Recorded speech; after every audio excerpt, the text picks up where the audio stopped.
ሰላም ሰላም የተወደዳችሁ ቤተሰቦች እንዴት ናችሁ? እንኳን በሰላም ወደ ፋኖስ ኢትዮጵያ መጣችሁ ብያለሁ። እንግዲህ በዚህ ቻናል አማርኛ መጻፍና ማንበብ የማይችሉ ተማሪዎችን እያስተማርን በጣም ለብዙ ጊዜ ቆይተናል። እንግዲህ ከ2 ዓመት በላይ እንግዲህ ዛሬም ቀጥለናል። አዳዲስ ተማሪዎችን ደግሞ እየተቀበልን በውስጥ መስመርም እያስጠናን ነው። ቴሌግራም ላይ፣ ዋትስአፕ ላይ እና ኢሞ ላይ ማናገር ትችላላችሁ። በሳምንት 5 ቀን በቀን 1 ሰዓት እናስጠናችኋለን። እንግዲህ ዛሬ ደግሞ የምንመለከተው ከትላንቱ የቀጠለውን ከተ እስከ ወ ያሉ ፊደላቶችን በደንብ ከግራ ወደ ቀኝ እናነባቸውና ከዛም በኋላ ደግሞ እነዚህን ፊደሎች ካጠናን በኋላ የግድ ቃላት መጻፍ አለብን አይደለ? አይ ቲንክ የሁላችሁም ዓላማ መጨረሻ ላይ መጻፍና ማንበብ እንዲችሉ ነው አይደለ? ሶ ምን እናደርጋለን? ከዚህ ፊደሎችን ከለየን በኋላ ከነዚህ ቃላቶች ላይ እንትን እናወጣለን፣ ቃላቶችን እንመሰረታለን ማለት ነው። ከዚህ እያወጣጣን ባለ ሁለት ፊደላቶች ይኖራሉ። 2 ፊደል ተጠቅመው የሚጻፉ ቃሎች ይኖራሉ። 3 ፊደል ተጠቅመው የሚጻፉ ቃሎች ይኖራሉ። እነሱን ሁሉ እንመለከታለን ማለት ነው። ግን ብዙዎቻችሁ አሁን እዚህ ላይ አንድ ልብ ማለት ያለባችሁ ነገር እየጻፋችሁ መሆን አለበት የምትከታተሉኝ ማለት ነው። እያንዳንዱ እዚህ ላይ የምንማራቸውን ደብተራችሁ ላይ ገልብጣችሁ በኋላ ሁሉ እንድታነቧቸው ማለት ነው። ሲቀጥል በኋላ እንኳን ባታዩት አሁን ጊዜ የለን የምትሉ ልጆች ትኖራላችሁ። በኋላ እንኳን ባታዩት እየጻፋችሁ መማር በጣም ጥቅም አለው። በጣም በአጭር ጊዜ እንድትለዩ ፊደላቶችን እንድታውቁ ያደርጋችኋል እና እየጻፋችሁ እጃችሁ እንዲለማመድ አእምሯችሁ በደንብ የሚሰለጥነው ስጽፉ ነው። እሱን ማድረግ ይኖርባችኋል ማለት ነው። ኦኬ እንግዲህ እንደተለመደው መጀመሪያ ፊደሎችን እንቆጥራለን፣ በኋላ ቃላት እንመሰረታለን ማለት ነው። እሺ ይታያል። ኦኬ ተ ቱ ቲ ታ ቴ ት ቶ ቸ ቹ ቺ ቻ ቼ ች ቾ ሀ ሁ ሂ ሃ ሄ ህ ሆ ነ ኑ ኒ ና ኔ ን ኖ ኘ ኙ ኚ ኛ ኜ ኚ ኞ አ ኡ ኢ አ ኤ እ ኦ ከ ኩ ኪ ካ ኬ ክ ኮ ኸ ሁ ሂ ሃ ሄ ህ ሆ ወ ው ዊ ዋ ዌ ው ወ ማለት ትችላላችሁ ማለት ነው። ስለዚህ ዛሬ የምናየው ስንት ፊደሎችን ማለት ነው? 1 2 3 4 5 6 7 8 9 ፊደላቶችን ማለት ነው። ኦኬ እንግዲህ አሁን አንድ ማወቅ ያለባችሁ ነገር አማርኛ ተደጋጋሚ ፊደሎች አሉ ማለት ሞክሸ ፊደላቶች እንላቸዋለን። ለምሳሌ ሀ 2 ናት። ሀ እንትን ምን ነው 2 4 ነው እንጂ እነዚህ ሁሉ ሀ ናቸው። አያችሁ እነዚህ ሞክሸ ፊደላቶች ናቸው። አሁን 34 ናቸው ስንል የአማርኛ ፊደላቶች እነዚህ አብረን በመቁጠር ነው። ተመሳሳይ ፊደሎች እንዳሉ ማወቅ አለባቸው። ሌላኛው ሰ ለምሳሌ ሰ 2 ናቸው። ያው እነዚህ ሁለቱም ሰ ነው የሚባሉት። ከዛ አ ያው 2 አ ነው ያለን፣ 2 አ ነው ያለው። ሌላኛው ከአ ቀጥሎ ማን አለ? ጸ ራሱ ጸ ይሄኛውና ጸ እዚህ ላይ ጻፈው ጸ እንደዚህ ምን ጽፈው አለ እንደዚህ ማለት ነው። ከዛ ደግሞ ጸ እንደዚህ ምን ጽፈው አለ። ስለዚህ ጸ ማለት ነው። በትንሹ እነዚህ ፊደላቶች ተመሳሳይ ናቸው ማለት ነው። 1 2 3 4 5 6 7 8 9 10 11 ፊደላቶች ተመሳሳይ ናቸው ማለት ነው። ኦኬ ማለት ተመሳሳይ ሞክሽ የሚባሉ ሁለት ለምሳሌ ይሄ 2 አለው ይሄ ሁለት አለ ይሄ ዘለ ጽፌዋለሁ። ይሄ ሁለት አለው፣ ይሄ ሁለት አለው፣ ይሄ አራት አለው። ሀ አራት ነው ያለው እና እንደዚህ ሊሆንበት የቻለው ምክንያት ምንድነው? የአማርኛ ፊደላቶች ከግዕዝ ቋንቋ የተቀዱ ስለሆኑ በግዕዝ የተለያየ ትርጉም ይሰጣሉ። እነዚህ ፊደላቶች ግን አማርኛ ላይ እንደዚህ አይነት ልዩነት ብዙ ጊዜ አይታይም። ደስ ያለንን ፊደላቶች እንጠቀማለን። ለምሳሌ ሰው ስንል ዝም ብለን እንዲሁ ሰው እንላለን። ማለት ልዩነት ይኖረዋል፣ ግን አሁን ላይ የተለመደ መጥቷል። ማለት ፊደሎችን ሳንጠነቀቅ መጻፍ ማለት ነው። ሰው ሁለቱም ሰው ነው የሚለው፣ ግን ብዙ ጊዜ ሰው የሚባለው በዚህኛው ነው ማለት ነው። ይሄኛውን ነው። ግን እንደዚህ አይነት ልዩነቶች በአማርኛ ብዙም የትርጉም ለውጥ አያመጡም፣ የተለመዱም አይደሉም፣ ትምህርትም አይሰጥባቸውም። በግዕዝ ሲሆን ልዩነት ስለሚኖረው ለዛ ነው። ለምን በዙ ካላችሁ ማለት ነው። ኦኬ እንግዲህ ቃላቶችን መመስረት ይኖርብናል። ግን ቃላት ከመመስረታችን በፊት አንዴ ከላይ ወደ ታች ላንብብላችሁ። ቶ፣ ቾ፣ ሆ፣ ኖ፣ ኞ፣ ኦ፣ ኮ፣ ሆ፣ ዎ፣ ት፣ ች፣ ህ፣ ን፣ ኝ፣ እ፣ ክ፣ ህ፣ ው፣ ቴ፣ ቼ፣ ሄ፣ ኔ፣ ኜ፣ ኤ፣ ኬ፣ ሄ፣ ዌ፣ ታ፣ ቻ፣ ሃ፣ ና፣ ኛ፣ አ፣ ካ፣ ሃ፣ ዋ፣ ቲ፣ ቺ፣ ሂ፣ ኒ፣ ኒ፣ ኢ፣ ቺ፣ ሂ፣ ዊ። ከዛ ቱ፣ ቹ፣ ሁ፣ ኑ፣ ኙ፣ ኡ፣ ኩ፣ ሁ፣ ው፣ ተ፣ ቸ፣ ሀ፣ ነ፣ ኘ፣ አ፣ ከ፣ ኸ፣ ወ እንላለን ማለት ነው። ኦኬ አሁን ቃላቶችን መመስረት እንችላለን። ቃላቶችን ስንመሰረት ባለ ሁለት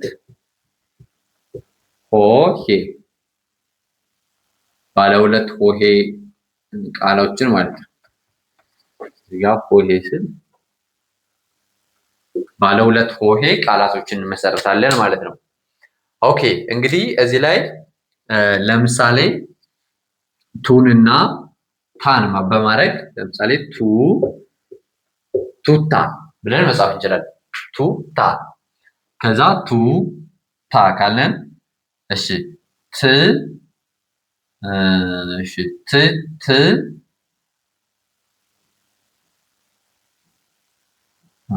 ኦኬ ባለ ሶስት ባለ ሁለትም አንዳንዴ እያቀላቀልን እንጻፍ። ኦኬ ባለ ሁለት እና ባለ ሶስት ማለት ነው። ስለዚህ ላይ ባለ ሁለት እና ምልክቷ እንደዚህ ናት። ባለ ሶስት ባለ ሁለት እና ባለ ሶስት ነው። ሌላኛው ባለ ሶስት ትኬት ማለት ትችላላችሁ። እንዴት ነው? ት ከዚህ ጋር አለች፣ ከዛ ኬ እዚህ ላይ አለች። ስትመለሱ ትን ታገኛላችሁ። ስለዚህ ትኬት ማለት ትችላላችሁ። እዚህ ላይ ቱታ፣ ከዛ ኖ ከዛ ኖህ ማለት ትችላላችሁ። የታለ ህ? እዚህ ጋር አለ። ኦኬ ኖህ ማለት ትችላላችሁ። ኖህ ስትሉ ግን በዚህም ብትጽፉ ለምሳሌ እንደዚህ መሆን ይችላል። ኖህ ያው ኖህ ስትሉ ኖና ህ ወይ ደግሞ ኖና ህ እዚህ ጋር ማለት ነው። ኖህ ሌላኛው ታ ብላችሁ እዚህ ላይ ቺ ብትሉ ታች ማለት ትችላላችሁ። ታች ማለት ትችላላችሁ። እሺ ሀ ብትሉ ለምሳሌ እዚህ ላይ ሀ ከዚህ ላይ ደግሞ ናን ብትጽፉ በአንድ ላይ ሃና ማለት ትችላላችሁ። ሃና ማለት ይቻላል። ከዛ ግን ይሄኛው በዚህም መጻፍ ትችላላችሁ ወይ ደግሞ በዚህኛው ማለት ነው። ሀ ትሉና ይቺ ሀ ነች አይደለ? ሀ ከዛ ደግሞ ና። ስለዚህ ሀ ሁለት አለን እዚህ ላይ ይሄ ሀ ነው፣ ይሄም ሀ ነው። ስለዚህ ሀ ሁ ሂ ሃ ሄ ህ ሆ ስለምንል ሀ እዚህ ላይ ሀ እዚህ ላይ በተመሳሳይ ሌላኛው ከ ብለናል እዚህ ላይ ከ ግን እዚህ ላይኛው ደግሞ ሀ ስለምንል እንደዚህ መጻፍ እንችላለን ማለት ነው። ሀና እንደዚህ መጻፍ እንችላለን ማለት ነው። ስለዚህ ሀና ሀና ሀና ሶስት አይነት መንገዶች አሉ በዛሬው ትምህርታችን ማለት ነው እንጂ በእነዛ በአራቱም ሀና ብንጽፍ ብዙ ሀና አይነት አጻጻፍ ይኖራል። ለምሳሌ ሀና ስትሉ እንደዚህ መጻፍ ትችላላችሁ። ሀና ይሄ ሀና ይላል። ሲቀጥል ሀና እንደዚህ ይላል። ሀና እንደዚህ መጻፍ ትችላላችሁ ወይ ደግሞ ሀና እንደዚህ መጻፍ ትችላላችሁ። አያችሁ በጣም ብዙ ፖሲቢሊቲ ነው፣ ብዙ የመጻፍ መንገዶች አሉት ማለት ነው። ሌላኛው ቻ ብላችሁ ለምሳሌ ቻ ት ማለት ትችላላችሁ። ቻ ከዛ ት ቻት ቻት ማለት ትችላላችሁ። ሌላኛው እሺ እኮ እንላለና እኮ ማለት ትችላላችሁ። እኮ እኮ እኮ ትላላችሁ። እሺ ከዛ እኔ ማለት ይቻላል። እኔ ስለዚህ ባለ ሶስቱ ቆይ በቃ በሌላ ክላስ እንማረው። እኔ ከዚህ ላይ ትወስዳላችሁ። ከዛ ደግሞ እዚህ ላይ ኔ ትላላችሁ። እኔ ትላላችሁ ወይ ደግሞ ብላችሁ እኛ በማለት ከዛ እኛ ማለት ትችላላችሁ ማለት ነው። እኛ እሺ ሌላኛው ኬ ብላችሁ ክ ማለት ትችላላችሁ። ክ አያችሁ እዚህ ጋር ኬክ ማለት ትችላላችሁ። ከዛ ሆነ ማለት ይቻላል። ከዛ ነ ሆነ ሆን ትጽፋላችሁ እንደዚህ። ይሄኛው ባለፈው የተማርነው ሆኖ ይሆናል ግን የዛሬው ላይ ነው የምንጽፈው። ሆ ስትሉ እንደዚህ ማለት ይቻላል አይደለ? ሆ ማለት ይሄ ማለት ነው። ይሄ ሆ ከዛ ደግሞ ነ ሆነ። ግን ደግሞ በዚህም መጻፍ ይቻላል። ሆነ ስትሉ ነ ሆነ ብላችሁ እንደዚህ መጻፍ ትችላላችሁ። እሺ ከዛ